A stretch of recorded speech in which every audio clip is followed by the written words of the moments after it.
Estimados miembros de la comunidad universitaria, me da mucho gusto saludarlos. En esta ocasión, en donde pues básicamente trataremos de dar el estado de la evolución de la pandemia en México. En este momento estamos todavía en un momento crítico porque la transmisión es muy alta. A nivel global, esta amplísima transmisión implica la posibilidad de tener nuevas variantes en el horizonte, pero simultáneamente implica que hemos aprendido mucho a lo largo de estos 2 años y que hemos enriquecido nuestras capacidades para poder contrarrestar la desfavorable situación que vivimos hace 2 años, hace un año. Representa el inicio del tercer año de la pandemia.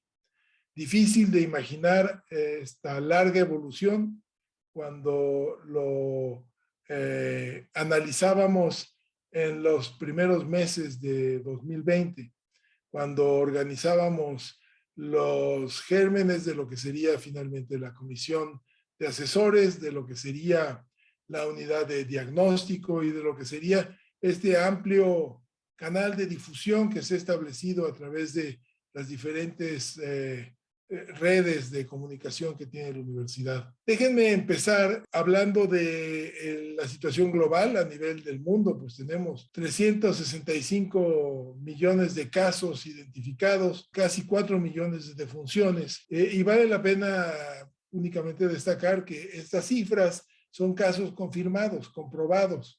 El número real es mucho mayor. Lo podemos multiplicar por 10 y estamos hablando ya de miles de millones de casos en el mundo, desde luego.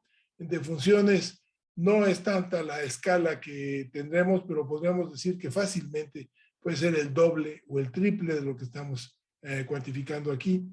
Ha sido un impacto brutal lo que hemos venido sufriendo a lo largo de estos últimos ya más de 2 años, que ha descarrilado todos los procesos de la sociedad a nivel global. Desde luego el impacto en salud, pero no es el único impacto que tenemos que considerar, y más ahora en que se sigue prolongando la pandemia, porque los impactos en educación, los impactos sociales, los impactos económicos son igualmente o más graves de lo que estamos cuantificando a nivel de salud. En el país lo conocemos bien, casi 5 millones de casos, con casi 400,000 defunciones, y en la Ciudad de México más de 1 millón de casos, más de 50,000 defunciones. Números que denotan la gravedad del problema. Lo que podemos ver es cómo se ha comportado ya en el curso de las últimas semanas la pandemia. Aquí ya no estamos mostrando una gráfica que refleje por completo lo que ha ocurrido. Es básicamente el segundo semestre, un poco más del segundo semestre de 2021 y este inicio de 2022. Vemos para la semana entre la 28 y la 34, lo que fue la tercera ola. Pasamos a un periodo de calma relativa y llegamos al nivel más bajo que hemos tenido en la pandemia, para dar un notable incremento, espectacular crecimiento del número de casos, el más alto que hemos tenido a lo largo de la pandemia, como ha ocurrido en todo el mundo, a expensas de la variante de Omicron, más contagiosa, pero que ya empieza a disminuir, como podemos ver en esta gráfica. Los números no son exactos porque de hecho estas cifras se van actualizando y se modifica un poco el aspecto de la gráfica, porque aquí para la semana 4, como se está mostrando, no se han actualizado el número total de casos, pero sí denota ya una tendencia que podemos ver más claramente en la siguiente gráfica, en donde vemos lo que ocurre en la Ciudad de México, la semana 1, 2, 3 y 4 de enero, como hubo una notable subida al final del año, las últimas 2 semanas del año. Aquí en el Estado de México vemos que su comportamiento es prácticamente idéntico al de la Ciudad de México. Y en conjunto lo podemos analizar como el área conurbada, y todo esto es básicamente el principal motor del tamaño de la epidemia en México, porque aquí están ocurriendo 1 de cada 5, 1 de cada 4 de los casos que se reportan en el país. Aquí estamos viendo esta gráfica que se empieza a incrementar en la última semana de diciembre, cómo va aumentando rápidamente día con día y cómo también ya empieza a disminuir.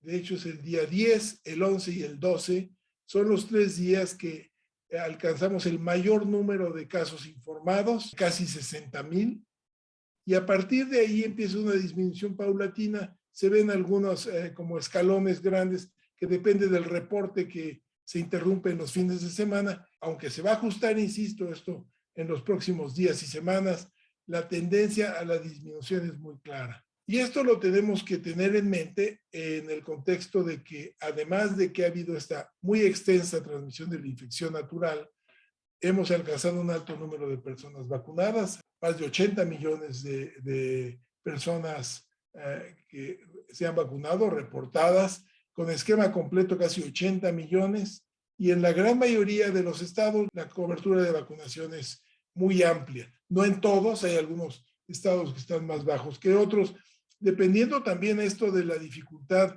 geográfica que imponen algunos estados, como sería Oaxaca y Guerrero, incluso Chiapas, para tener tasas de vacunación muy altas. Pero en conjunto, esto nos permite, y es el interés de la comunicación con la comunidad en este momento, decir que estamos llegando a un momento en donde hay que considerar ya cómo vamos a organizarnos para tener un regreso a actividades presenciales. Este análisis nos permite ver el escenario al corto plazo, y por esto me refiero básicamente a primavera y verano. Entonces, reitero, estamos ya en el momento de reanudar nuestras actividades presenciales. Las circunstancias son completamente diferentes hoy a las que tuvimos hace 2 años, cuando se instaló el confinamiento. Hoy tenemos una población ya con una amplia experiencia inmunológica, lo que se denomina inmunidad de rebaño, muy amplia. Hoy tenemos que sigue el proceso de vacunación. Hoy tenemos una comunidad universitaria muy educada en términos de prevención, lo que ustedes conocen: cubrebocas, distancia, ventilación, respeto a nuestros colegas y a nuestras familias si nos sentemos infectados, guardándonos nosotros mismos, y realmente prepararnos para reiniciar las actividades y evitar seguir teniendo estas pérdidas irremediables ante la gravedad de la situación, pero que ya estamos en momento de poder enfrentar de una mejor manera, regresando a nuestras actividades presenciales. Gracias por su atención.